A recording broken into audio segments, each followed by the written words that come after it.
Happy Valentine's day. Kiss me, close your eyes and miss me.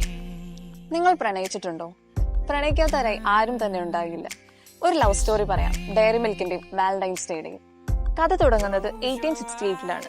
John കാഡ്ബറിയുടെ മകൻ Richard Cadbury Valentine's ഡേയിൽ ചോക്ലേറ്റുകൾ heart ഷേപ്പിലുള്ള ബോക്സുകളിൽ നിറച്ച് വിപണിയിൽ ഇറക്കി. എന്നാൽ ഇത് വലിയ തരംഗം തന്നെയാണ് സൃഷ്ടിച്ചത്. പിന്നീട് ഡയറി മിൽക്ക് സിൽക്ക് എന്നിവരുടെ പ്രീമിയം ചോക്ലേറ്റ് പല രൂപത്തിൽ ഓരോ വാലന്റൈൻസ് ഡേക്കും ഇവർ ഇറക്കാൻ തുടങ്ങി. മനസ്സിലുള്ള പ്രണയം തുറന്നു പറയാൻ പുതിയ വഴികൾ തേടുന്ന ആളുകളിലേക്ക് കാലത്തിനനുസരിച്ചുള്ള മാറ്റം വരുത്തി ഡയറി മിൽക്ക് ഒരുപാട് പ്രണയ നിമിഷങ്ങൾക്ക് സാക്ഷിയായി. അവരുടെ അഡ്വർടൈസിംഗ് രീതിയും ഒരു പ്രധാന കഥാപാത്രമാണ് ഈ പ്രണയകഥയിൽ.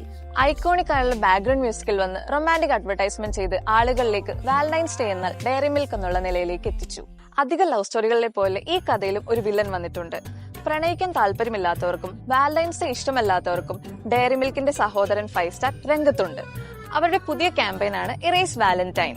ഒരു ടൈം ട്രാവൽ വെസൽ ഉപയോഗിച്ച് എങ്ങനെ ഫെബ്രുവരി 14 സ്കിപ്പ് ചെയ്യാമെന്നുള്ള ശ്രമത്തിലാണ് 5 സ്റ്റാർ. അതേസമയം ടെക്നോളജി ഉപയോഗിച്ച് പ്രണയ നിമിഷങ്ങൾ റീക്രിയേറ്റ് ചെയ്യുകയാണ് ഡയറി മിൽക്ക്. ഇനി നിങ്ങൾ പറ, നിങ്ങൾ ആരുടെ കൂടെയാണെന്ന്? 5 സ്റ്റാറിന്റെ കൂടെയോ അതോ ഡയറി മിൽക്കിന്റെ കൂടെയോ?